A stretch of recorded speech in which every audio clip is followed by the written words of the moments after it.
शौनक जी ने पूछा कि धार्मिक शिरोमणि महाराज युधिष्ठिर ने अपनी पैतृक संपत्ति को हड़प जाने के इच्छुक आतताइयों का नाश करके अपने भाइयों के साथ किस प्रकार से राज्य का शासन किया और कौन कौन से काम किए, क्योंकि भोगों में तो उनकी प्रवृत्ति थी ही नहीं।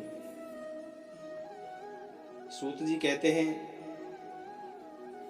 संपूर्ण सृष्टि को उज्जीवित करने वाले भगवान श्री हरि परस्पर की कलह अग्नि से दग्ध कुरुवंश को पुनः अंकुरित कर और युधिष्ठिर को उनके राज सिंहासन पर बैठाकर बहुत प्रसन्न हुए। भीष्म पितामह और भगवान श्री कृष्ण के उपदेशों के श्रवण से उनके अंतःकरण में विज्ञान का उदय हुआ और भ्रांति मिट गई। भगवान के आश्रय में रहकर वे समुद्र पर्यंत सारी पृथ्वी का इंद्र के समान शासन करने लगे। भीमसेन आदि उनके भाई पूर्ण रूप से उनकी आज्ञाओं का पालन करते थे। युधिष्ठिर के राज्य में आवश्यकता अनुसार वर्षा होती थी। पृथ्वी में समस्त अविष्ट वस्तुएं पैदा होती थी। बड़े बड़े थनों वाली बहुत सी गायें प्रसन्न होकर गौशालाओं में दूध से सींचती रहती थी। नदियां, समुद्र, पर्वत, वनस्पति, लताएं और औषधियां प्रत्येक ऋतु में यथेष्ट रूप से अपनी अपनी वस्तुओं को राजाओं को देती थी। महाराज युधिष्ठिर के राज्य में किसी प्राणी को कभी भी आदि व्याधि अथवा दैविक, भौतिक और आत्मिक क्लेश नहीं होते थे। अपने बंधुओं का शोक मिटाने के लिए और अपनी बहन सुभद्रा की प्रसन्नता के लिए भगवान श्री कृष्ण कई महीनों तक हस्तिनापुर में ही रहे। फिर जब उन्होंने राजा युधिष्ठिर से द्वारका जाने की अनुमति मांगी, तब राजा ने उन्हें अपने हृदय से लाकर स्वीकृति दे दी। भगवान उनको प्रणाम करके रथ पर सवार हुए। कुछ लोगों ने उनका आलिंगन किया और कुछ छोटी उम्र वालों ने प्रणाम किया। उस समय सुभद्रा, द्रौपदी, कुंती, उत्तरा, गांधारी, धृतराष्ट्र, कृपाचार्य जी, नकुल, सहदेव, भीमसेन, धौम्य और सत्यवती आदि सब मूर्छित हो गए। वे ऐसे उदास हो गए कि श्री कृष्ण का विरह नहीं सह सके। सत्पुरुषों के संग से जिसका दुसंग छूट गया है, वह विचारशील पुरुष भगवान के मधुर मनोहर सुयश को एक बार भी सुन लेने पर भी फिर उसे छोड़ने की कल्पना नहीं करते। उन्हीं भगवान के दर्शन तथा स्पर्श से, उनके साथ आलाप करने से अथवा साथ ही साथ सोने, उठने, बैठने और भोजन करने से जिनका संपूर्ण हृदय उन्हें समर्पित हो चुका था, वे पांडव भला उनका विरह कैसे सह सकते थे। उनका चित्त द्रवित हो रहा था। वे सब निमिष नेत्रों से भगवान को देखते हुए स्नेह बंधन से बंधकर जहां तहां दौड़ रहे थे। भगवान श्री कृष्ण के घर से चलते समय उनके बंधुओं की स्त्रियों के नेत्र उमड़ते हुए आंसुओं से भर आए, परंतु इस भय से कहीं यात्रा के समय अपशकुन न हो जाए, उन्होंने बड़ी कठिनाई से उन्हें रोक लिया।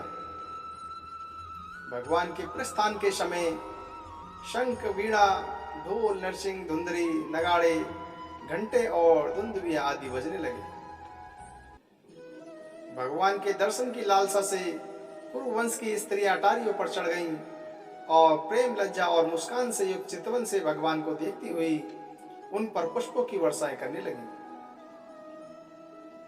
उस समय भगवान के प्रिय सखा घुंघराले बालों वाले अर्जुन ने अपने प्रियतम श्री कृष्ण का वह श्वेत छत्र, जिसमें मोतियों की झालर लटक रही थी और जिसका डंडा रत्नों से बना हुआ था, अपने हाथ में ले लिया।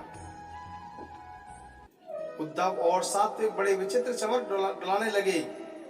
मार्ग में भगवान श्री कृष्ण पर चारों ओर से पुष्पों की वर्षा होने लगी। बड़ी ही मधुर झांकी थी। जहां तहां ब्राह्मणों के दिए हुए सत्य आशीर्वाद सुनाई पड़ रहे थे। वे सगुण भगवान के तो अनुरूप ही थे, क्योंकि उनमें सब कुछ है, परंतु निर्गुण के अनुरूप नहीं थे, क्योंकि उनमें कोई प्राकृत गुण नहीं है। हस्तिनापुर की कुलीन रमणियां जिनका चित्त भगवान श्री कृष्ण में रम गया था, आपस में ऐसी बातें कर रही थी जो सबके कान और मन को आकृष्ट कर रही थी। वे आपस में कह रही थी, सखियों, ये वे ही सनातन परम पुरुष हैं जो प्रलय के समय भी अपने अद्वितीय निर्वेश स्वरूप में स्थित रहते हैं। उस समय सृष्टि के मूल ये तीनों गुणों में भी नहीं रहते। जगतात्मा ईश्वर में जीव भी लीन हो जाते हैं और महत्व आदि समस्त शक्तियां अपने कारण अव्यक्त में सो जाती हैं। उन्होंने ही फिर अपने नाम रूप रहित स्वरूप में नाम रूप के निर्माण की इच्छा की तथा अपनी काल शक्ति से प्रेरित प्रकृति का, जो कि उनके अंशभूत जीवों से मोहित कर लेती है, और सृष्टि की रचना में प्रवृत्त रहती है, अनुसरण किया और व्यवहार के लिए वेद आदि शास्त्रों की रचना की। इस जगत में जिसके स्वरूप का साक्षात्कार जितेंद्रिय योगी अपने प्राणों को वश में करके भक्ति से प्रफुल्लित निर्मल हृदय में किया करते हैं, वे श्री कृष्ण वही साक्षात परम ब्रह्म है।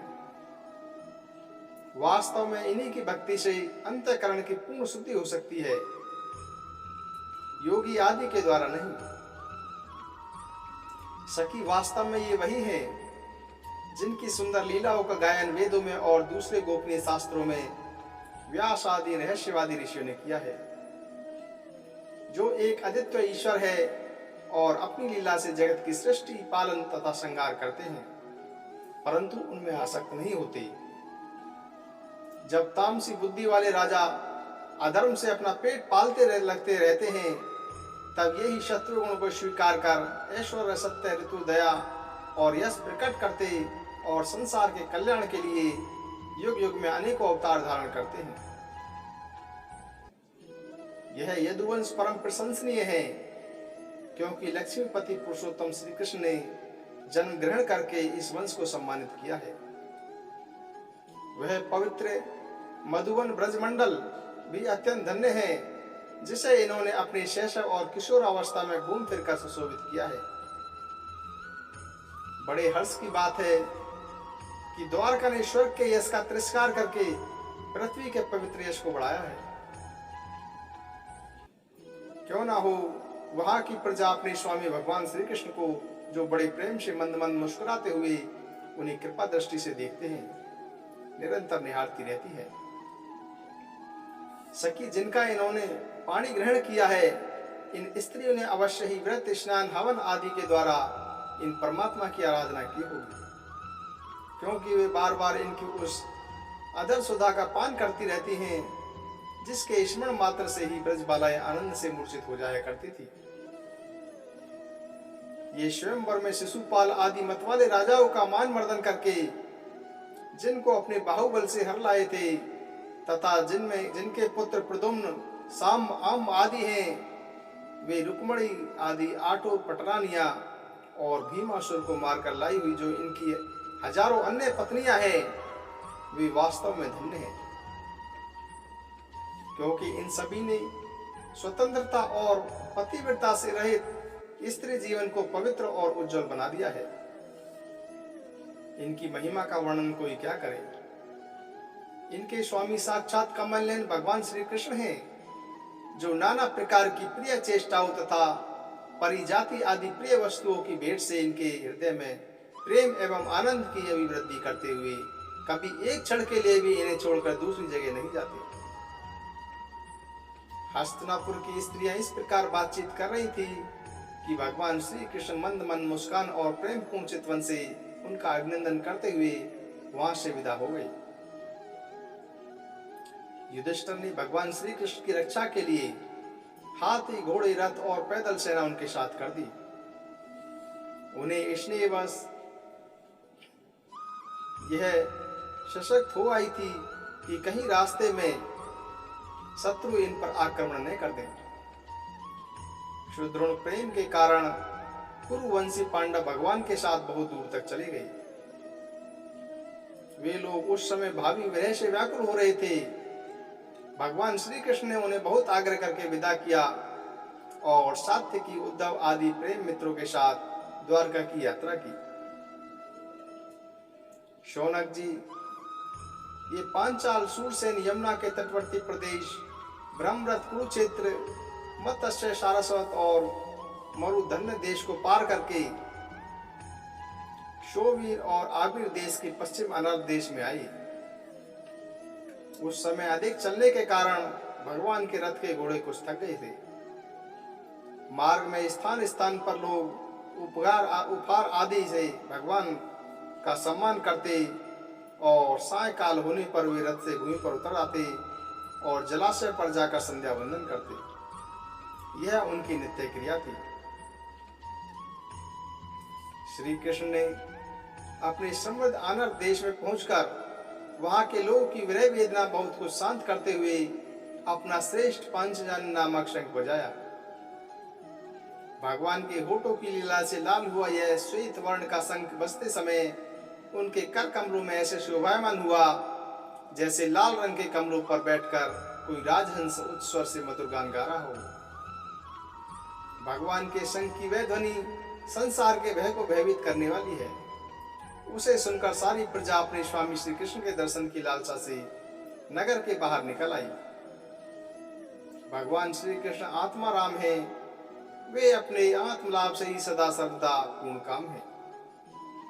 फिर भी जैसे लोग बड़े आदर से भगवान सूर्य को भी दीप दान करते हैं, वैसे ही अनेक प्रकार की भेंटों से प्रजा ने श्री कृष्ण का स्वागत किया।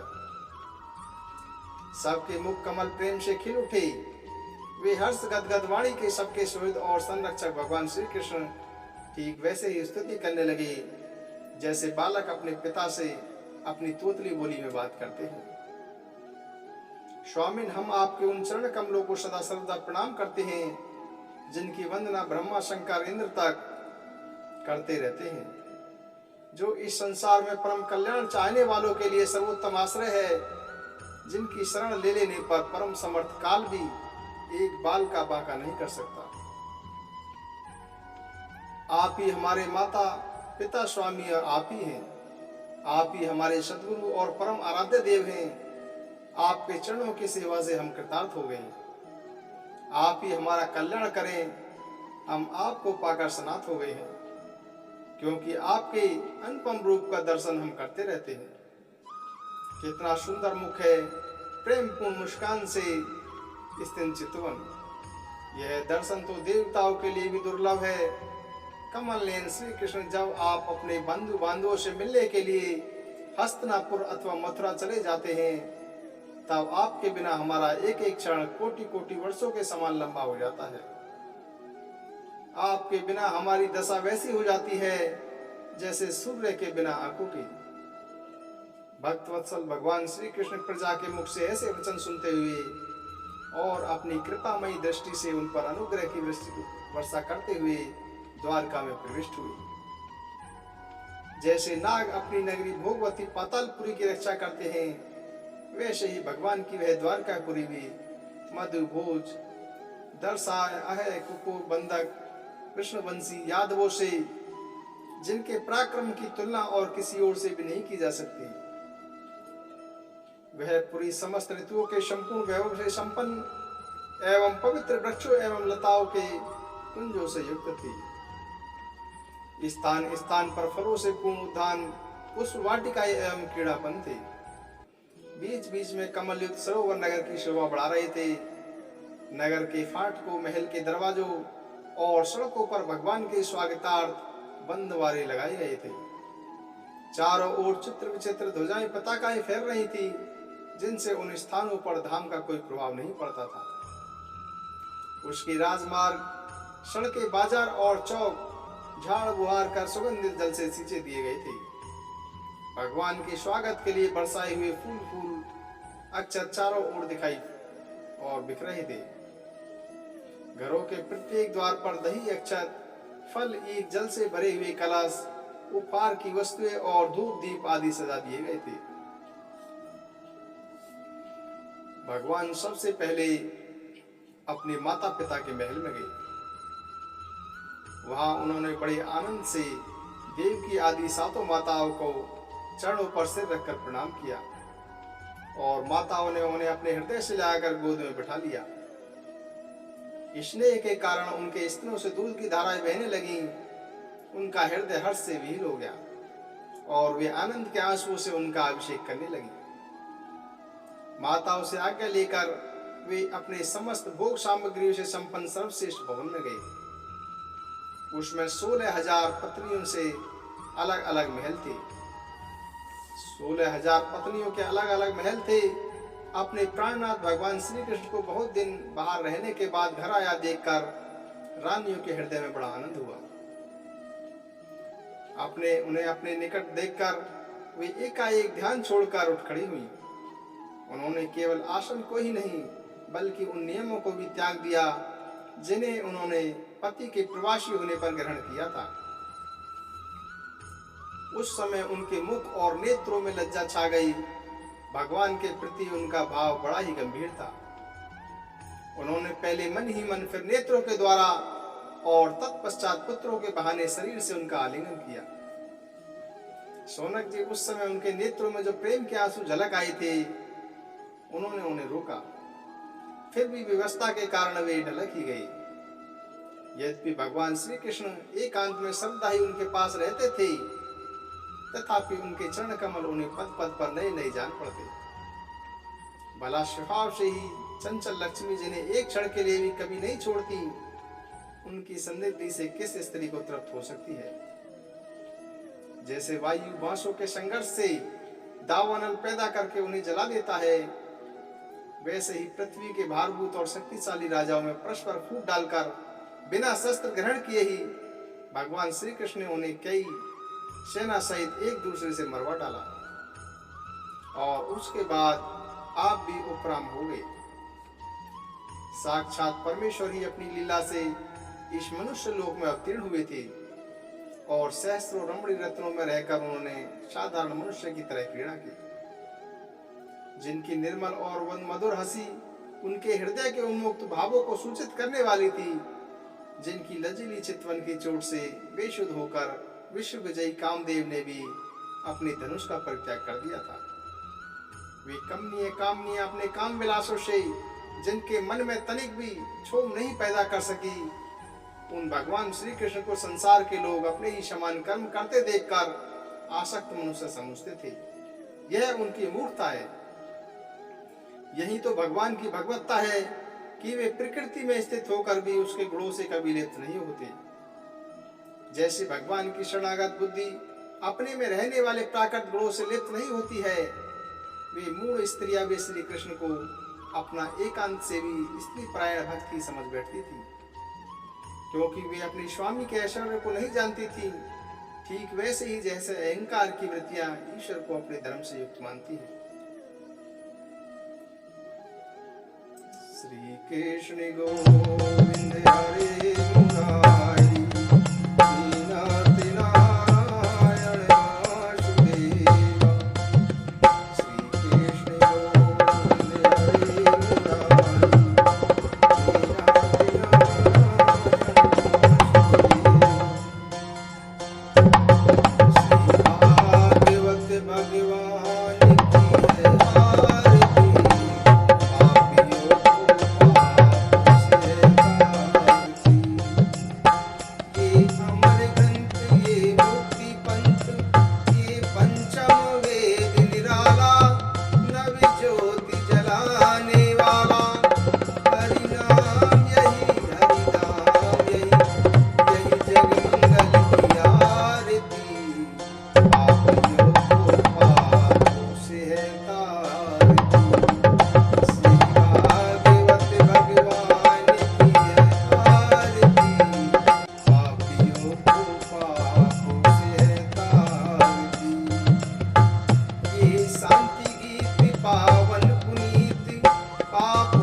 हरि दर्श दिखाने वाला।